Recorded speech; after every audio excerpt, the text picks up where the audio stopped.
So a couple of weeks ago, I packed up my camper and I headed out to one of my favorite camping spots. Beautiful little lake. I enjoyed some time on the water. I sat by the fire and read book after book. Suffice it to say, I was really enjoying myself. And then this happened. I'd packed up and I was driving home Saturday afternoon when I heard ding, and a warning light came on my dash telling me that my transmission was getting hot. I could feel it slipping on this uphill, and so I pulled over to the right-hand side of the road, and as soon as I came to a stop, black smoke and flames came shooting up from underneath the hood. I put it in park, I shut it off. I thought to myself, okay, I've got a fire extinguisher in the trailer, and I knew I had a little bit of time being a diesel. It wasn't going to explode on me. And as I was halfway around the trailer, I realized, shoot, I locked it. So back to the cab of the truck I go. I open it up, a little bit smoky now, grab my key, out and around, open the trailer, grab the fire extinguisher, and run around to the front of the truck. I felt the grill. It's okay. I open the hood, and the underside of the hood and the engine bay are all in flames. I take my hand off the hood to go pull the pin on the fire extinguisher, and the hood comes crashing down. I didn't notice that one of the struts had melted off already. Back into the cab of the truck I go, pop the hood again, come around, pull the fire extinguisher first this time, lift the hood, and I'm able to put out about 90% of it. The rest of it I had to douse with water that I had packed with me, fortunately, and I kept dousing it for 15 minutes or so until I was completely sure that it was 100% out. And you know what's crazy? This is a really popular 4x4 destination. Off-road clubs come and use this space all the time. And while every single off-roader in their Jeep or their quad or whatever stopped by to make sure I was doing okay, while I was putting out the fire, 3 vehicles who weren't part of any off-road club drove past me and did not stop. Well, that was an adventure. Remind me to pack a larger fire extinguisher.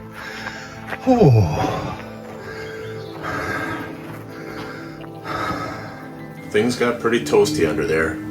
That whole battery top is melted off. All of the plastics in the engine compartment are melted off. Most of the wiring harness is melted off. The underside of the hood is cooked. The top of the hood is cooked. This is where my friends found me when they showed up a couple hours later to help me tow my trailer out of there. I put my lawn chair well back from the corner because people were flying around that corner and I didn't want to be hit. Now, a shout out to my friends who came to help me tow my trailer out of there, and a shout out to BCAA. I was able to get 1 bar of reception and get through to BCAA, which is a membership-based program that is in the province of BC.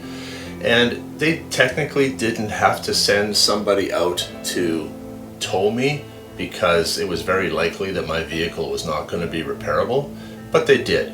However, the tow companies themselves, man oh man. So the first tow company that BCAA dispatched said it could be up to a 2-hour wait. So I told my friends to wait 2 hours before showing up so that we wouldn't all be standing around forever. Well, after 5 hours, the original tow company abandoned the call, saying they didn't have the right equipment to come rescue the truck. BCAA was very apologetic. They suggested I just leave the keys in the gas cap and go home. So that's what we did. The next morning I called them back for an update, and the second tow company that they dispatched said they wouldn't be able to get there until late in the afternoon. So I didn't want to leave my kayak out there all day long because I knew it would go missing, and so my wife and I drove out in the work truck and grabbed the kayak off the truck and brought that back home. 4:30 that afternoon I got a call from the second tow company, and their driver said that his truck was too big to drive over the bridges to be able to make this rescue. And I'm thinking to myself, logging trucks drive over these bridges. How come he can't get over it with a tow truck?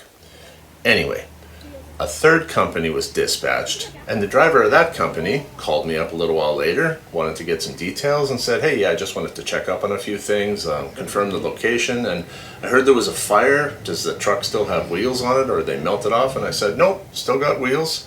You can shift it into neutral, I think. I think it should roll for you just fine. He went, yeah, okay, I'll see you in an hour and a half or so. Hour 45 minutes later, he comes rolling into the yard with my truck on a regular tow truck with no problems whatsoever. So if you're trying to do the math, I broke down at 3:30 in the afternoon on Saturday, and it wasn't until 3 tow companies and 30 hours later that my truck finally arrived home.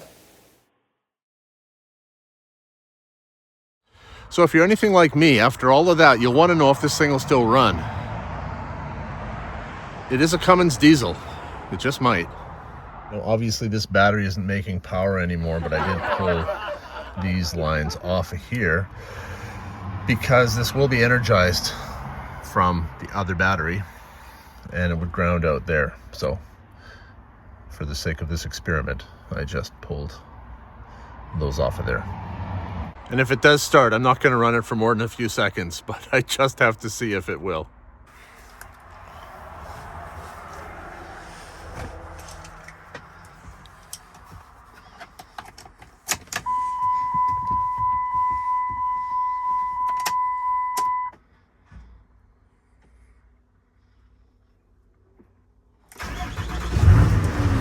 Yeah, of course it'll run.